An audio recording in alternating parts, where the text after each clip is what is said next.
Have media ഒരുക്കുന്ന ഈ ഒരു വർക്ക്ഷോപ്പ് നമ്മളിവിടെ ആരംഭിക്കുകയാണ്.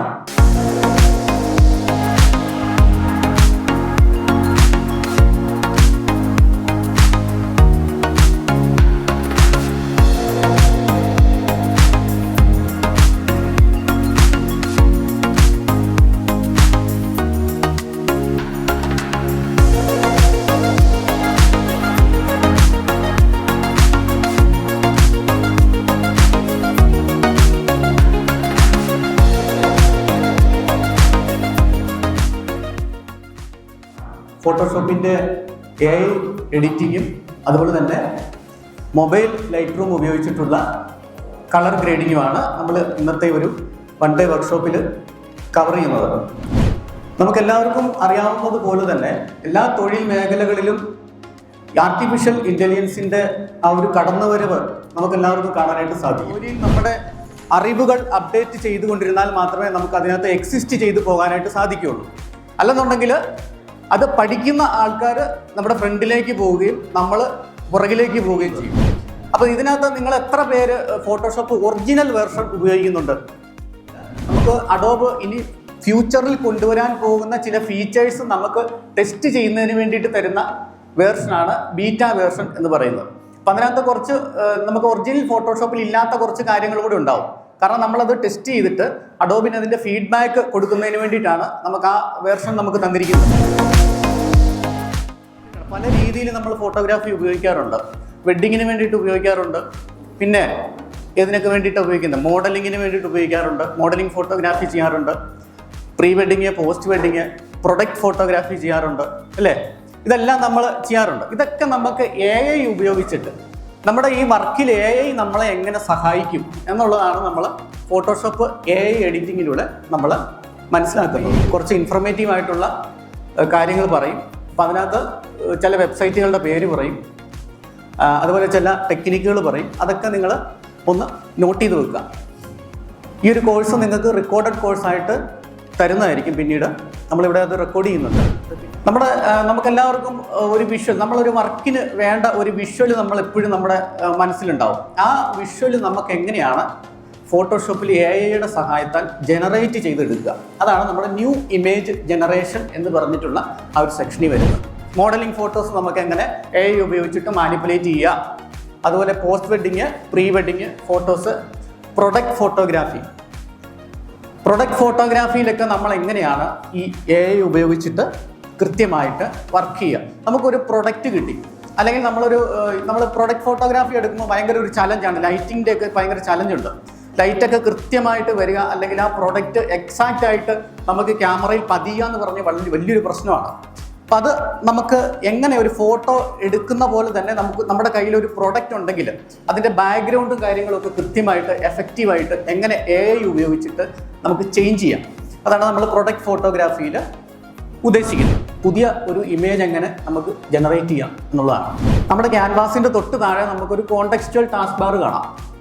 അത് കാണുന്നില്ല എന്നുണ്ടെങ്കിൽ നിങ്ങൾ വിൻഡോ മെനുവിൽ വരിക. അതിനുശേഷം ഇവിടെ കോണ്ടെക്സ്റ്റുവൽ ടാസ്ക് ബാർ എന്ന് പറഞ്ഞിട്ടുള്ള ഒരു ഓപ്ഷൻ കാണാം. അതൊന്ന് ടിക്കിട്ട് കൊടുക്കുക. ഫോട്ടോഷോപ്പിൻ്റെ ഒറിജിനൽ വേർഷൻ പർച്ചേസ് ചെയ്താലേ ഇത് കിട്ടുള്ളൂ. ക്രാക്ക്ഡ് വേർഷൻ ആണെന്നുണ്ടെങ്കിൽ ഇത് കിട്ടത്തില്ല. ഈ ജനറേറ്റ് ഇമേജ് എന്ന് പറഞ്ഞിട്ടുള്ള ബട്ടൺ ക്ലിക്ക് ചെയ്യുക. അപ്പോൾ ആ സമയത്ത് വരുന്ന വിൻഡോ ശ്രദ്ധിക്കുക. ഈ ഒരു വിൻഡോ ആയിരിക്കും നിങ്ങൾക്ക് കിട്ടുക. ഇതിനകത്ത് ആദ്യം ജനറേറ്റ് ഇമേജ് എന്ന് പറഞ്ഞിട്ടുള്ള ഒരു കോളം കാണാം. അതിൻ്റെ താഴെ കണ്ടന്റ് ടൈപ്പ് എന്ന് കാണാം. താഴെ എഫക്ട്സ് എന്ന് കാണാം. റെഫറൻസ് ഇമേജ് എന്ന് പറഞ്ഞിട്ടുള്ള ഒരു സ്ഥലം കാണാം. അതിൻ്റെ താഴെ സ്റ്റൈൽ, കമ്പോസിഷൻ എന്ന് പറഞ്ഞിട്ടുള്ള 2 ഓപ്ഷൻ കാണാം. എന്ത് ഇമേജാണ് നിങ്ങൾ വിഷ്വൽ ചെയ്തിരിക്കുന്നത്, നിങ്ങൾക്ക് ജനറേറ്റ് ചെയ്യേണ്ടത്, അത് നിങ്ങൾ ഇവിടെ ഈ ജനറേറ്റ് ഇമേജ് എന്ന് പറഞ്ഞതിൻ്റെ താഴെയുള്ള ആ ബോക്സിൽ എഴുതി കൊടുക്കുക. നമുക്കത് എങ്ങനെ വേണം? ആർട്ട് രീതിയിൽ വേണോ, ഫോട്ടോ ആയിട്ട് വേണോ? അതാണ് അടുത്ത ചോദ്യം. Content type. ഞാൻ ഫോട്ടോ എന്നുള്ളത് ക്ലിക്ക് ചെയ്യാൻ പോവാണ്. അതിനുശേഷം എഫക്ട്സ് എന്ന് പറഞ്ഞിട്ടുള്ള ആ ഒരു പാനലുണ്ട്. എഫക്ട്സ് പാനൽ ക്ലിക്ക് ചെയ്ത് കഴിഞ്ഞാൽ നിങ്ങൾക്ക് റൈറ്റ് സൈഡിൽ കുറേ എഫക്ട്സുകൾ കാണിച്ചു തരും. അപ്പം അതിനകത്ത് തീംസ് എന്നുള്ളത് ക്ലിക്ക് ചെയ്യാം. തീംസ് ക്ലിക്ക് ചെയ്തതിന് ശേഷം സിനിമാറ്റിക് എന്നുള്ളത് ക്ലിക്ക് ചെയ്യാം. നമുക്ക് നാച്ചുറൽ ആയിട്ടുള്ള ഒരു സിനിമാറ്റിക് ഫീലിൽ ഒരു വിഷ്വലാണ് എപ്പോഴും നമുക്ക് കിട്ടേണ്ടത്. അതിനകത്ത് ഒരുപാട് ഓപ്ഷനുണ്ട്. പല സെക്ടറുകളിൽ വർക്ക് ചെയ്യുന്ന ആൾക്കാർക്ക് വേണ്ടിയിട്ടുള്ള ഓപ്ഷനുകളാണ്. പക്ഷേ നമ്മൾ ഫോട്ടോഗ്രാഫേഴ്സിനെയും ഡിസൈനേഴ്സിനെയും സംബന്ധിച്ചിടത്തോളം കൂടുതൽ നമ്മൾ ജനറേറ്റ് ചെയ്യുക സിനിമാറ്റിക് വിഷ്വലുകളായിരിക്കും. ഇത് ക്ലൗഡ് വഴിയാണ് പ്രോസസ്സ് ചെയ്യുന്നത്, നെറ്റ് വഴിയാണ് പ്രോസസ്സ് ചെയ്യുന്നത്. അതുകൊണ്ട് ഇത് നെറ്റ് വഴിയായിരിക്കും വരിക. അതുകൊണ്ടാണ് പ്രീമിയം വേർഷൻ വേണമെന്ന് പറയുന്നത്. അപ്പോൾ നമ്മൾ ജനറേറ്റ് ചെയ്ത് തന്ന ആ ഒരു ടീ പ്ലാന്റേഷൻ്റെ 3 വേരിയേഷൻ നമുക്ക് കാണാനായിട്ട് സാധിക്കും. അപ്പോൾ അതിനകത്ത് രണ്ടാമത്തെ വേരിയേഷൻ ഞാൻ ഒന്ന് ക്ലിക്ക് ചെയ്യുന്നു, മൂന്നാമത്തെ വേരിയേഷൻ ക്ലിക്ക് ചെയ്യുന്നു. ഇതിനകത്ത് നിങ്ങൾക്ക് ഇഷ്ടമുള്ള ഒരു വേരിയേഷൻ വന്നു എന്ന് വിചാരിക്കുക. അങ്ങനെയാണെന്നുണ്ടെങ്കിൽ അത് നിങ്ങൾക്ക് സെലക്ട് ചെയ്യാം. സെലക്ട് ചെയ്ത് കഴിയുമ്പോൾ നിങ്ങളത് ഫിക്സ് ചെയ്തെന്ന് വിചാരിക്കുക. എനിക്ക് ഈ ഒരു ഓപ്ഷൻ മതി, ഈ ഒരു വിഷ്വൽ മതി എന്ന് നിങ്ങൾ ഫിക്സ് ചെയ്തു. അപ്പോൾ നമ്മൾ ഓരോ പ്രാവശ്യവും ജനറേറ്റ് ചെയ്യുമ്പോൾ ഓരോ ക്രെഡിറ്റ് കുറഞ്ഞുകൊണ്ടിരിക്കും. ഒരു പ്രാവശ്യം 3 ഇമേജ് ജനറേറ്റ് അല്ല, ഒറ്റ ക്രെഡിറ്റ് ആയിട്ട് വരും. അപ്പോൾ നമ്മൾ ഒരു പ്രാവശ്യം 3 ഇമേജ് വരുന്നത് ഒരു ക്രെഡിറ്റ് ആയിട്ടാണ് കൂട്ടുക. രണ്ടാമത് അതിൻ്റെ വേരിയേഷൻസ് ആയിട്ട് 3 ഇമേജ് നിങ്ങൾ കൊടുക്കുന്നുണ്ടെങ്കിൽ അതിനെ വീണ്ടും അടുത്ത ക്രെഡിറ്റ് ആയിട്ടായിരിക്കും കൂട്ടുക.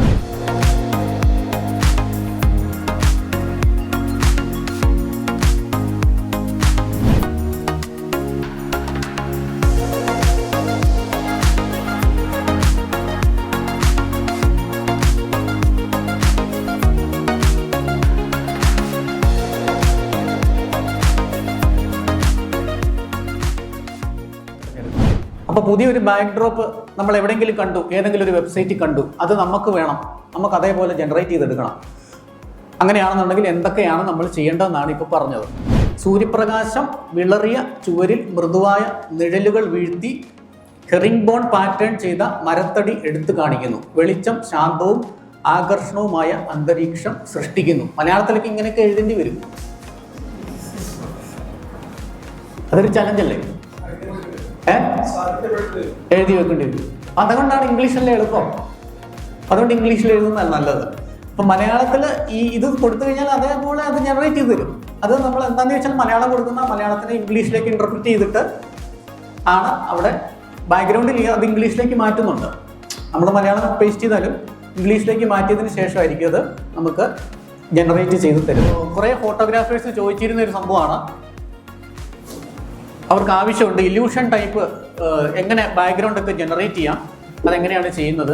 നമ്മളിപ്പോൾ ഒരു ഫോട്ടോയുടെ പോർഷനൊക്കെ ഉള്ളതെന്നുണ്ടെങ്കിൽ ഫോട്ടോ നമ്മൾ ചിലപ്പോൾ ഹാഫ് പോർഷനൊക്കെ ആയിരിക്കും നമ്മുടെ കയ്യിലുള്ളത്, അതെങ്ങനെ ഫുള്ളായിട്ട് ജനറേറ്റ് ചെയ്യാം, അതിന് ബാക്ക്ഗ്രൗണ്ട് എങ്ങനെ കൊടുക്കാം എന്നൊക്കെ ഒരുപാട് പേര് ചോദിക്കുന്നുണ്ട്. ആ ലേഡീനെ നമുക്കൊന്ന് പൂർണ്ണം ആക്കി എടുക്കണം. അതിന് വേണ്ടിയിട്ട് ആ മോഡലിൻ്റെ ലെയറിലേക്ക് വരിക. അപ്പോൾ കൃത്യമായിട്ട് നമുക്ക് ആ ഫീല് കിട്ടുന്നുണ്ട്. നാച്ചുറൽ ഫീല് തന്നെയാണ്. ആ വെള്ളം താഴെ വന്നിട്ടുണ്ട്, അതിൻ്റെ റിഫ്ലക്ഷൻസ് നമുക്ക് കാണാനായിട്ട് സാധിക്കും. നമ്മൾ അതുമായിട്ട് സിമിലാരിറ്റി ഉള്ളത് വരുന്നത്.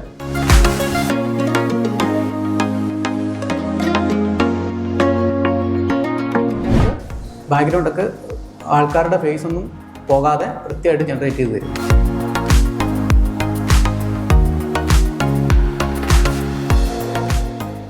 അപ്പോൾ നമ്മൾ ഈ ഓരോ ഇമേജ് ഓപ്പൺ ചെയ്യുമ്പോൾ ഓരോ കാര്യങ്ങളാണ് പറഞ്ഞു പോകണേ. ഒരുപാട് കാര്യങ്ങൾ പറയുന്നുണ്ട്. ഇതെല്ലാം AI ബേസ്ഡ് ആണ്. അപ്പോൾ ഈ ഇമേജിൽ നമ്മൾ കുറച്ച് ഓബ്ജക്ട്സുകളെ ജനറേറ്റ് ചെയ്യാൻ പോവാണ്. ആ ഫോട്ടോയിലുള്ള ഒബ്ജക്ട്സുകൾ പുതിയ ഒബ്ജക്ട്സുകളെ ക്രിയേറ്റ് ചെയ്യാൻ പറ്റും. പഴയ ഒബ്ജക്ട്സുകളെ മാനിപ്പുലേറ്റ് ചെയ്യാനായിട്ട് സാധിക്കും. വെഡ്ഡിങ് ഔട്ട്ഡോർ ഫോട്ടോ എടുത്തിട്ടുണ്ട്.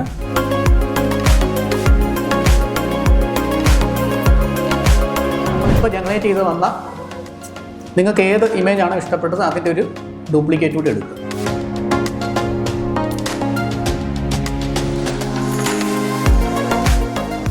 അപ്പോൾ ആ വാച്ചിൻ്റെ സൈസ് നമ്മൾ കുറച്ചും കൂടെ ക്യാൻവാസ് സ്റ്റാർട്ട് ചെയ്യുന്ന സമയത്ത് കുറച്ചും കൂടെ സൈസ് സ്കെയിൽ ചെയ്ത് കുറച്ച് കൊടുക്കുക.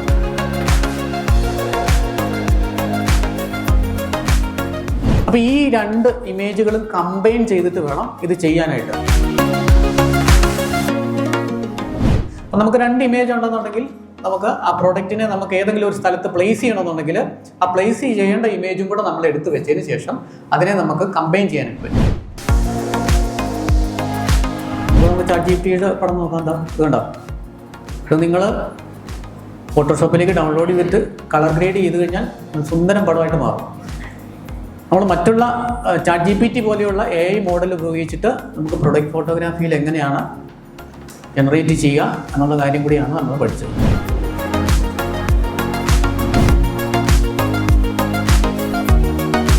ഇൻസ്റ്റാൾ ചെയ്യണം. മൊബൈലിൽ ഇൻസ്റ്റാൾ ചെയ്യാത്ത ആരെങ്കിലും ഉണ്ടോ? ഉണ്ട്, അതൊന്ന് ഇൻസ്റ്റാൾ ചെയ്ത് പെട്ടെന്ന്. അങ്ങനെ ആ ഒരു ഫോട്ടോ ഇമ്പോർട്ട് ചെയ്താൽ മാത്രമേ നമുക്ക് ഫോട്ടോയിൽ നമുക്ക് ലൈറ്റ് റൂമിൽ ആ ഒരു ഫോട്ടോയെ ഗ്രേഡ് ചെയ്യാനായിട്ട് സാധിക്കുകയുള്ളൂ.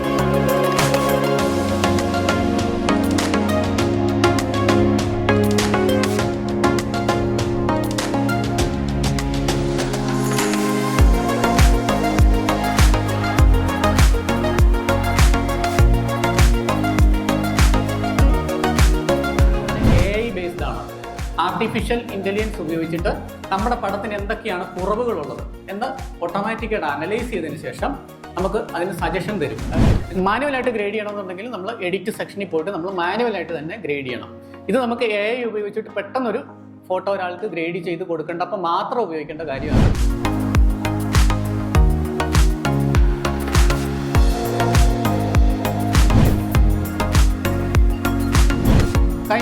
കഴിഞ്ഞ വർക്ക്ഷോപ്പിൽ എന്നിട്ട് നോക്കുമ്പോൾ ലാസ്റ്റ് നോക്കുമ്പോൾ എന്നാ സ്കൈ ഇല്ലാത്ത ഒരു ഫോട്ടോ എടുത്ത് വെച്ച് പുള്ളി സ്കൈയിൽ പണിതുകൊണ്ടിരിക്കുക എന്ന് പറഞ്ഞ പോലെ നമുക്ക് ടീത്ത് ഇല്ലാത്ത ഫോട്ടോ ആണെന്നുണ്ടെങ്കിൽ ടീത്ത് വരത്തില്ല. അതിനാണ് ഓട്ടോമാറ്റിക്കായിട്ട് അവിടെ ഡിറ്റക്ട് ചെയ്യുന്നത്. നമ്മുടെ ഫോട്ടോ ഡിറ്റക്ട് ചെയ്തിട്ട് നമുക്ക് എന്തൊക്കെയാണ് അതിനകത്ത് ഉള്ളത്. ഇപ്പം ഈ ഫോട്ടോയിൽ ടീത്ത് ഉള്ളത് കൊണ്ടാണ് അവിടെ ടീത്ത് കാണിക്കുന്നത്.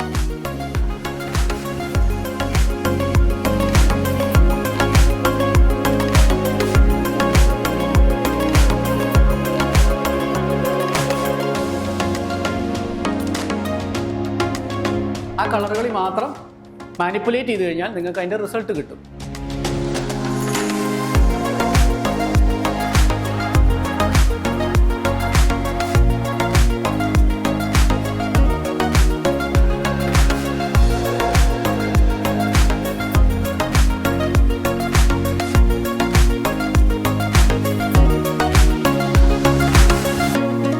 എഡിറ്റ് സെക്ഷനിൽ പോയി കഴിഞ്ഞാൽ നമുക്ക് നമ്മുടെ ക്യാമറ റോയിൽ അല്ലെങ്കിൽ ലൈറ്റ് റൂമിൽ കാണുന്ന എല്ലാ പാനലുകളുടെ ഓപ്ഷനുകളാണ് പിന്നെ വരുന്നത്.